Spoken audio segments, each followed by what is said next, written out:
जनहित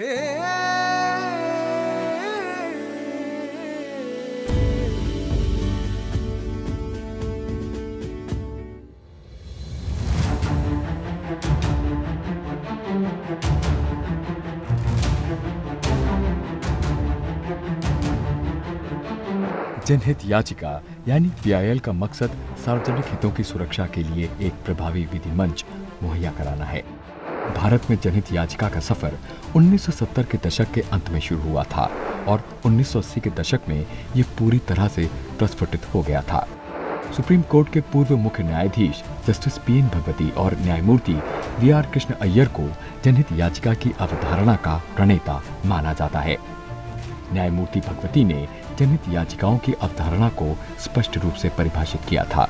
उन्होंने कानून के प्रक्रियात्मक और तकनीकी पक्ष के पालन पर जोर नहीं दिया और किसी भी नागरिक द्वारा लिखे गए साधारण पत्र को भी रिट याचिका का दर्जा दिया था। पीआईएल को किसी कानून या अधिनियम में परिभाषित नहीं किया गया है। ये न्यायिक सक्रियता के माध्यम से अदालतों द्वारा जनता को दी गई शक्ति है। हालांकि याचिका दायर करने वाले को अदालत में साबित करना होता है कि याचिका जनहित के लिए ही दायर की गई है। जनहित याचिका के तहत विचार किए जाने वाले मामलों में उपेक्षित बच्चों, बंधुआ मजदूर मामले, महिलाओं पर अत्याचार, श्रमिकों को न्यूनतम मजदूरी का भुगतान न करना, आकस्मिक श्रमिकों का शोषण, खाद्य अपमिश्रण, पर्यावरण प्रदूषण, पारिस्थितिक संतुलन की गड़बड़ी, विरासत और संस्कृति जैसे विषय शामिल हैं।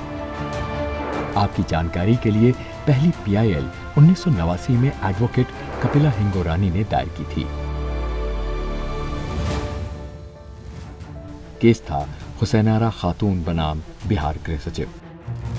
इस जनहित याचिका में बिहार में उन विचाराधीन कैदियों के लिए न्याय की मांग की गई थी जो दोषी पाए जाने पर सजा मिलने की तुलना में लंबे समय तक मुकदमे की प्रतीक्षा में जेल में ही रहे थे।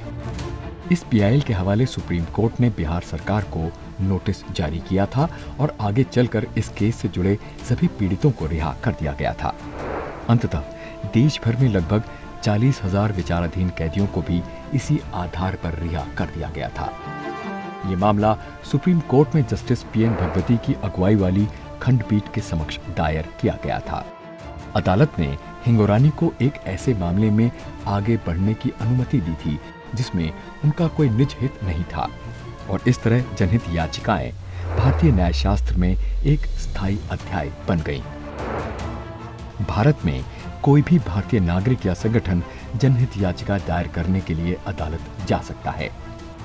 सुप्रीम कोर्ट अनुच्छेद 32 के तहत और अनुच्छेद 226 के तहत कोई भी उच्च न्यायालय किसी पत्र को रिट याचिका के रूप में मान सकता है और उस पर कार्रवाई कर सकता है।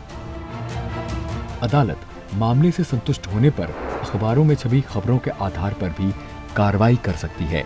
आंकड़ों के मुताबिक सुप्रीम कोर्ट में 1985 से सितंबर 2020 के बीच 9 लाख से ज्यादा पीआईएल दायर की गई। जनहित याचिका न्यायिक सक्रियता का ही परिणाम है जिसे जस्टिस पीएन भगवती ने मूर्त रूप दिया था। एसपी गुप्ता बनाम भारत संघ में उन्होंने कहा था, The court has to innovate new methods and strategies to provide access to justice to large masses of people who are denied basic human rights, to whom freedom and liberty have no meaning. PIL हर उस आम भारतीय नागरिक के लिए वरदान बनकर आई जो न्यायालय का दरवाजा खटखटाने में सक्षम नहीं था। भारत की बहुआयामी और जटिल लोकतांत्रिक यात्रा में पीआईएल निसंदेह एक मील का पत्थर है।